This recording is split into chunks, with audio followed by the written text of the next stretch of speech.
Hi Reddit. I'm Amara, 32F, and I'm still trying to wrap my head around how everything unfolded over the past several months.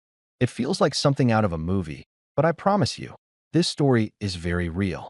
Family drama, bitterness disguised as politeness, and a betrayal that at first left me stunned, but eventually gave me the clarity I didn't know I needed. I want to take my time telling this because it didn't happen all at once. The way my family treated me wasn't a sudden blow. It was a slow leak, a quiet unraveling, masked by smiles and justifications. The kind that makes you question whether you're imagining it, until one day, it's too blatant to ignore. Let me give you some background. I come from a very tight-knit but extremely image-conscious family. We're not rich by any means, but we've always presented ourselves like a little dynasty. My grandparents had 4 children, my mom, her 2 brothers, and my Aunt Denise, the youngest and the loudest. Growing up, family gatherings were mandatory, photo albums were curated like museum exhibits, and stepping out of line, even slightly, meant whispered comments and subtle exclusions. I was the only daughter of the eldest sibling, my mom, and I always felt a weird kind of spotlight on me. My cousin Celeste, 28F, was Aunt Denise's only daughter, and from as early as I can remember, everything was a competition between us. It was never our doing. In fact, Celeste and I were actually close when we were young, sleepovers, handmade birthday cards, dressing up as twins even though we looked nothing alike. But adults love comparing. Who spoke first? Who read better? Who wore it better? And Aunt Denise?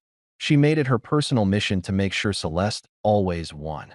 At every family gathering, she'd say things like, "Celeste got an A again. She's always been the responsible one," with a glance at me. Or, "Amara's very creative, which is nice, but Celeste is practical. You need practicality in life." These digs were always said with a tight smile, wrapped in a ribbon of maternal concern. As a kid, I didn't always understand the intention, but the tone stuck with me. Things really shifted when we were in college. I studied abroad for a year in Italy, something I had dreamed of since high school. I was so proud. The first person in our family to study internationally. I still remember how I emailed everyone pictures of the countryside, little updates, photos of my campus. Only one person replied, my grandmother. My mom said everyone was too busy to respond, but I found out later from my cousin Levi that Aunt Denise had once said, "She's off trying to make herself look better than the rest of us again." Typical. Still, I tried to keep the peace. I came home for holidays, brought back thoughtful gifts, complimented everyone on their achievements. I learned how to shrink myself just enough to fit into the version of the family they were comfortable with. Celeste and I kept in touch, though more distantly. She got a job in finance, while I pursued work in design and later started my own business. Hers was seen as the stable path. Mine, a hobby until it fizzles out. Never mind that my business eventually took off and paid for the down payment on my apartment. Then came the engagement. Celeste got engaged to a man named Gareth last year. He's the kind of guy who talks like he's in a job interview at all times. Every sentence polished, every smile calculated. I didn't like him much, but I kept it to myself. My mom mentioned the engagement in passing, saying they were planning a huge wedding in the spring. I was happy for her, genuinely. Despite everything, I thought, maybe this would be a chance to reconnect. I even reached out to Celeste, sent her a handwritten note. Yes, handwritten, congratulating her, and told her if she needed any design help for invitations or decor, I'd love to lend a hand. She didn't reply. I assumed she was busy. Wedding planning is chaotic. So I waited. And waited. Weeks went by. Nothing. My mom insisted I was definitely invited and told me not to overthink it. Then one evening in late March, my phone buzzed. A friend of mine from high school tagged me in a Facebook photo with the caption, "The most beautiful bridal shower ever." I clicked the tag. There they were, Celeste, my other cousins, even distant relatives from another state, all gathered in a garden filled with roses and blush-toned tablecloths. Champagne glasses, gift baskets, the works. Everyone was there, except me. I stared at the photo for longer than I'd like to admit. Not because I was sad, but because something finally clicked. This wasn't just forgetfulness. This was intentional. Still, I didn't want to assume. So I asked. I called my mom. Did I miss an invite to the shower? Silence. Then she sighed. Oh, honey. Denise thought it might be better to keep it small. Small. There were 27 people tagged in that photo. I said, Mom, can you just tell me the truth? Another pause. She said it would be less stressful for everyone if you weren't involved. She thinks you bring unnecessary attention to yourself. I laughed. I didn't even mean to. It just came out. Unnecessary attention? Me? I hadn't even spoken to most of the family in months. I had been quietly working, minding my own business. But somehow, my existence was disruptive. So I called Aunt Denise. Calmly. Hi, Aunt Denise. I noticed I wasn't at the shower. And just wanted to ask, am I invited to the wedding? Her voice didn't waver for even a second. Amara, it's best if you stay away. You always have a way of making things about yourself. And Celeste deserves a day that's just hers. No emotion. No apology. Just cold dismissal. I said nothing for a beat. Then I laughed softly and replied, all right. Hope it's worth it. I hung up. And in that moment, something inside me shifted. Not out of anger, but out of peace. I realized I didn't need them. Not anymore. That's when the idea began forming, slowly at first, like fog lifting. A quiet, bold thought that maybe, just maybe, I didn't need to attend their celebration because I could create my own. And 6 weeks later, I did. My phone stayed silent for days after that call with Aunt Denise. You'd think there'd be some whisper of concern, some message trying to smooth things over, but nothing came. No follow-up. No one reached out to ask if I was okay or why I hadn't shown up to anything. They had decided I was a problem, and once a person becomes a problem in my family, they quietly erase you and continue on. I didn't tell my mom how deeply that conversation had settled into me. She had a habit of trying to defend Denise, always with the same line. She means well, she just doesn't know how to express it. But at what point does intention stop matching? I wasn't a child anymore. I didn't need my feelings to be translated, explained, or justified on someone else's behalf. That week, I deleted myself from the family group chat. There was no drama, just a quiet exit. No one said anything about it. Not even a text. Just silence. And in that silence, something unexpected started growing. Freedom. I threw myself into work. I met with clients, finalized some branding projects, and kept my mind busy. But Layla noticed. She always did. We were having tea on my balcony when she said it.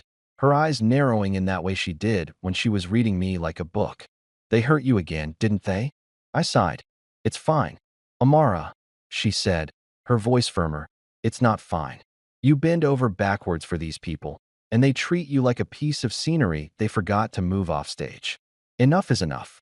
I didn't respond right away. I was used to people telling me to let things go, to take the high road, to be the bigger person. But Layla wasn't saying that. She was saying the opposite, and it stunned me into silence. Then she leaned back and smiled. You need an escape. Barcelona. Come with me. I'm going for the wedding shoot next month. We can stay a week. Just us. No expectations, no family, no Denise. I hesitated. But then something strange happened. I said yes. Just like that. I hadn't said yes to anything in a long time that wasn't out of obligation. I had no idea that one decision would change everything. The flight to Barcelona was the first time I'd felt real excitement in months. I watched the clouds outside the window, headphones in, fingers tapping against the armrest. The air felt different the second we landed, and not just literally. It was like I'd stepped into a version of life where I was allowed to take up space. Layla's wedding shoot was scheduled for the weekend, so we had 2 days to explore. On the first evening, we ended up at a little cafe on a side street near the Gothic Quarter. That's where I met Mateo. He was not what I expected. Kind without being overbearing, sharp-witted but soft-spoken, and with this calm energy that settled around him like warm light. He wasn't flashy.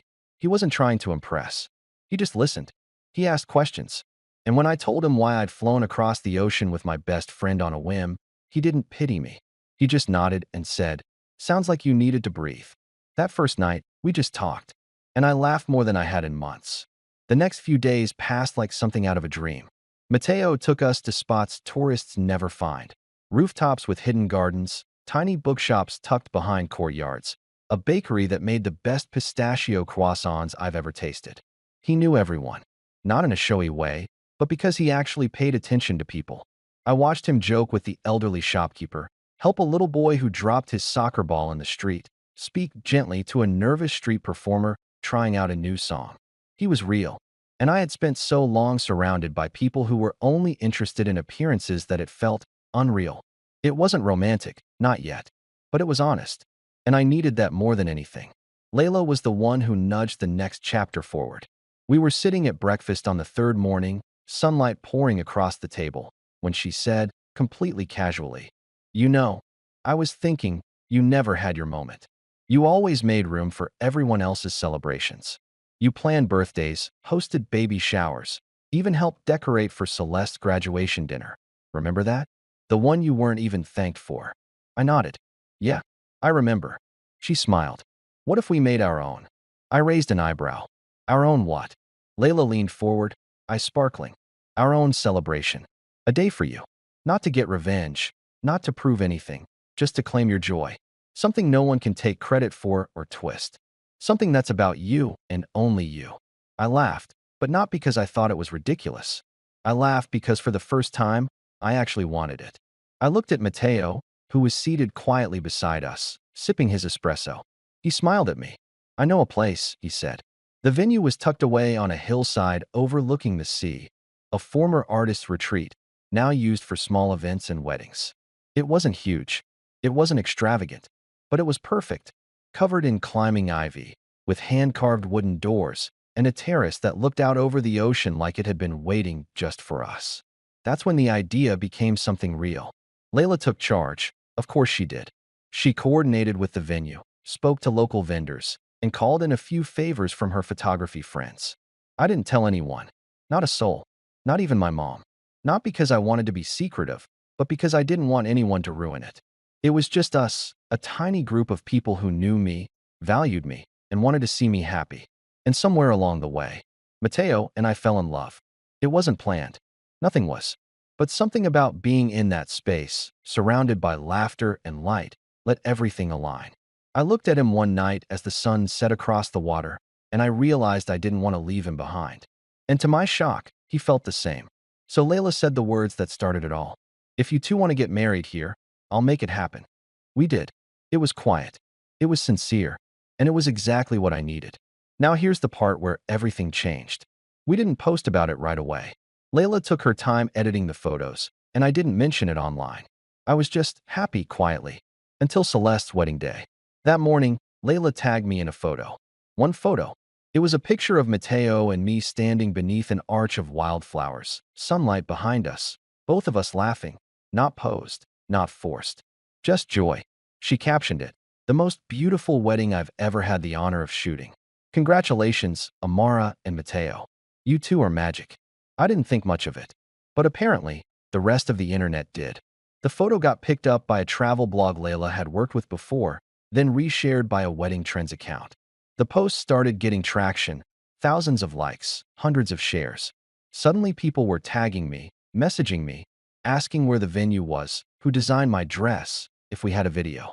That would have been fine, except it happened to go viral the exact same day Celeste was walking down the aisle. And some of our mutual acquaintances started talking. One of them even commented publicly, "Wait, didn't her family just throw a huge wedding and not invite her?" Yikes. And that's when the messages started pouring in. But it wasn't from Celeste. It was from Aunt Denise. Her message was short. "What is this? You didn't tell anyone you were getting married? How dare you try to upstage your cousin?" This was her day. No congratulations. No curiosity. Just fury. She wasn't mad I got married. She was mad I didn't ask permission. I didn't respond to Aunt Denise's message. Not right away. For the first time in my life, I let her sit in silence. I reread her words more times than I care to admit.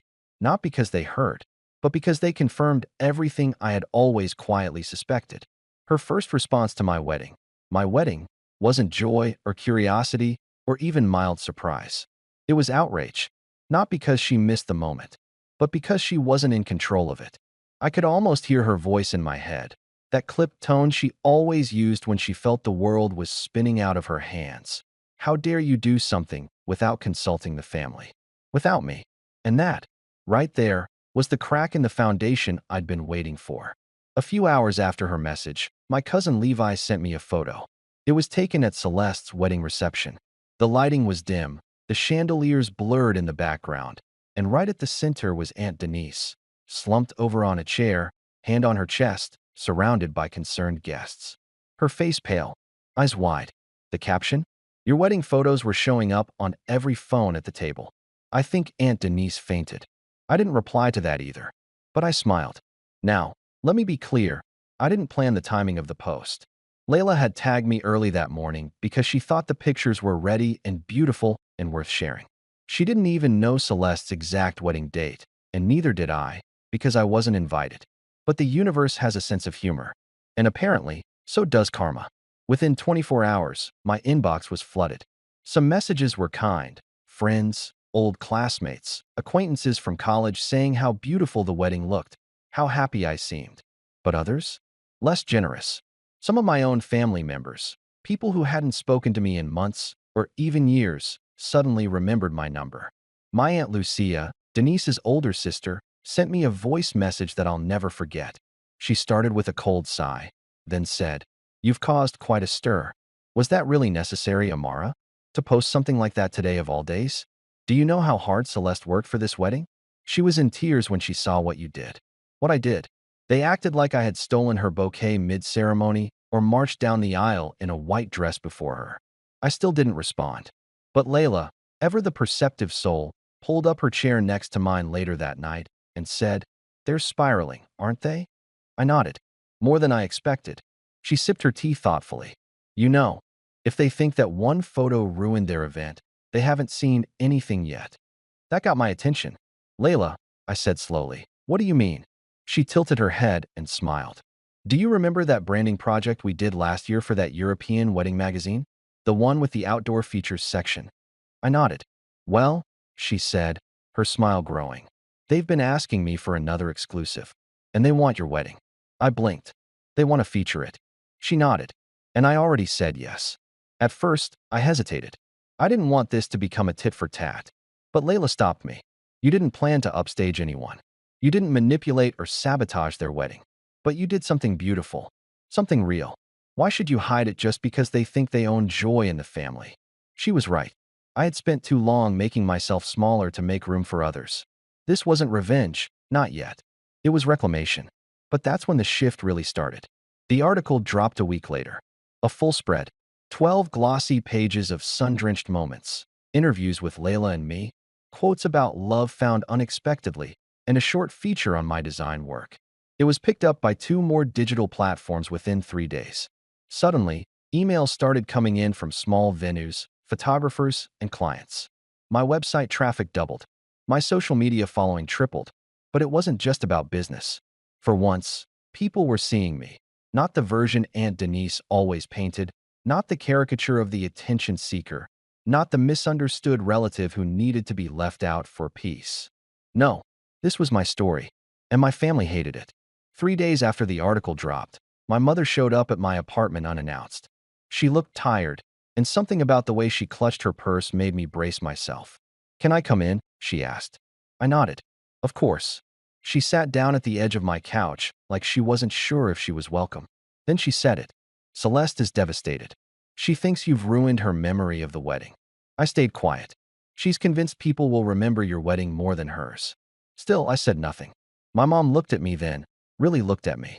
And for the first time, I think she realized something was different. Something had shifted. She said she saw guests on their phones, looking at your photo. Right after the cake. Denise was furious. "They say you did this to spite them." I met her gaze. Calm. Clear. "I got married 6 weeks ago, Mom. I didn't post it. I didn't tell anyone.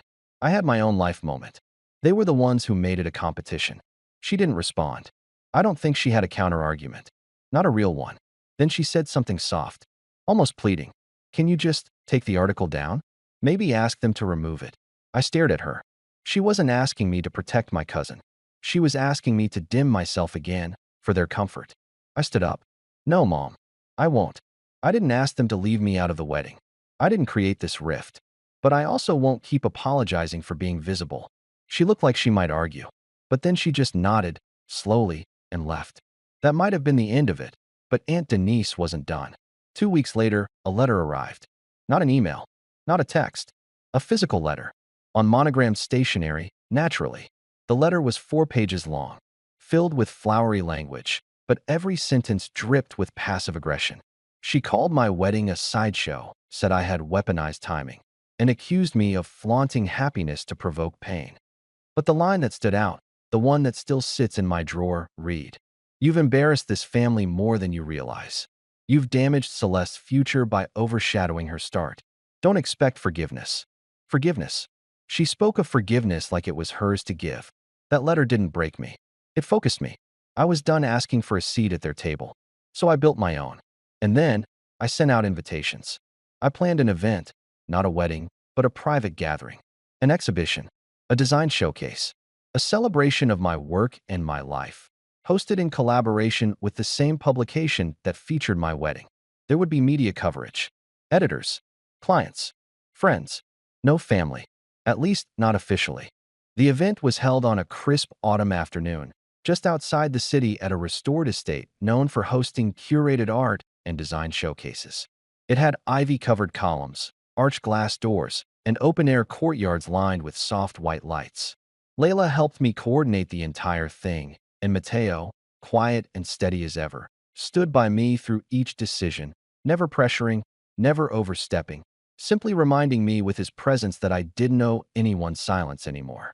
I named the event Unfolded, a visual memoir. The premise was simple, a curated gallery of my design journey, projects, installations, photographs, typography, brand builds. But layered throughout were quiet nods to my personal life.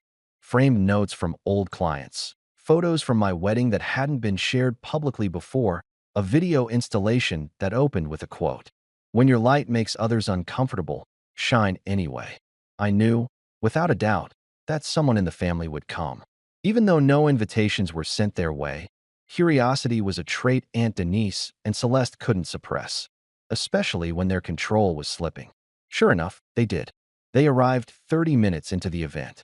I didn't see them right away, but Layla did. She walked over, leaned in, and whispered, "They're here." I turned and spotted them at the back corner of the gallery room. Aunt Denise, arms folded, lips pressed into a thin line. Celeste beside her, looking around with a confused sort of envy in her eyes, as if trying to figure out how something so polished, so professional, so beautiful could have happened without her. They didn't approach me right away. Instead, they hovered. I watched as they read the panels, stood in front of the wedding photos, especially the one of Mateo and me surrounded by friends, holding hands and laughing under a canopy of white orchids. It wasn't long before the whispers started. A few people who recognized them from past family events were surprised. A few asked questions. Weren't they the ones who didn't invite her to that wedding? Why would they come here after everything? Do they think this is about them? Eventually, Aunt Denise walked up to me. Not alone, of course. Celeste followed 2 steps behind, her expression unreadable. Denise was dressed like she always was, perfectly coordinated, not a hair out of place. She smiled, but it didn't reach her eyes. "This is quite the event," she said, voice cool. "Very ambitious." "Thank you," I replied, keeping my tone neutral. She gestured around vaguely. So many photos. So much attention. There it was. The accusation tucked inside a compliment. Celeste spoke next, barely above a whisper. "I didn't know you were planning something like this." "Of course not," I said calmly. "I don't announce things to people who erase me." The words landed heavier than I expected. Celeste's eyes narrowed. Aunt Denise stiffened. She stepped closer. "You didn't need to go this far just to make a point, Amara." I looked at her for a long moment. "You think this is about you?" She didn't answer.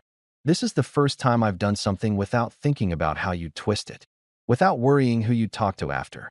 I didn't plan this to get back at you. I planned it because I finally stopped letting you define what I'm allowed to celebrate." Celeste frowned. "But the wedding photos, on the day of my wedding, that wasn't an accident." I turned fully to her then. "You planned a wedding and intentionally left me out. Not just quietly, but cruelly. You paraded photos in front of me, excluded me from family conversations, and said nothing when your mother called me an embarrassment. I got married in peace. I celebrated in silence. You're the ones who turned it into a competition when you made your entire identity about being seen while erasing me." Silence. Guests nearby had quieted. They weren't trying to listen, but the energy had shifted. Aunt Denise straightened, trying to salvage the moment. "You could have handled this differently." Privately, I shook my head. "That's what you're afraid of, isn't it? That for once, something wasn't hidden. That I didn't quietly accept my place behind you. That the world saw something you couldn't control." I took a step closer, my voice calm, even, but resolute. I don't want your approval. I don't need your forgiveness. I just want you to understand that I see you now, for who you are, for what you've always been, and you don't get to shrink me anymore." She flinched, subtle but noticeable. Then, without another word, she turned and walked out. Celeste followed. No dramatic exit, just silence, a door closing behind them. And that was the last time I saw either of them. In the weeks that followed, the event was featured in 2 design publications. I received speaking offers, client requests, and one inquiry from a university department about guest lecturing. Mateo and I moved into a new apartment overlooking the city, something modest, something ours. My mom, to her credit, eventually sent a quiet message. "I'm proud of you. I wish I had stood up for you sooner." It wasn't an apology, but it was something. As for Aunt Denise and Celeste, they went quiet. I've heard from distant relatives that Denise was furious that no one paid attention to her at family gatherings after the article and showcase. That some cousins had started questioning the way she treated people, especially me. That Celeste, embarrassed by the comparison between our weddings, had started telling people she'd chosen a more understated ceremony on purpose. I don't bother correcting them. They've built their legacy on control and curated stories. And for a long time, I played along. But not anymore. I didn't just move on, I moved forward. And the best part? I didn't need to shout. I didn't need to sabotage. I just lived. Fully, truthfully, and without permission. And that was the one thing they never saw coming. Now, I'm happy. Really, deeply happy. Not because I got revenge, though, yes, it was sweet, but because I finally let go of the illusion that their approval was ever worth chasing. They tried to erase me, but I wrote myself back in. And this time, the story is mine. Thanks for watching. Share your thoughts in the comments. If you like this story, don't forget to like and subscribe for more content like this.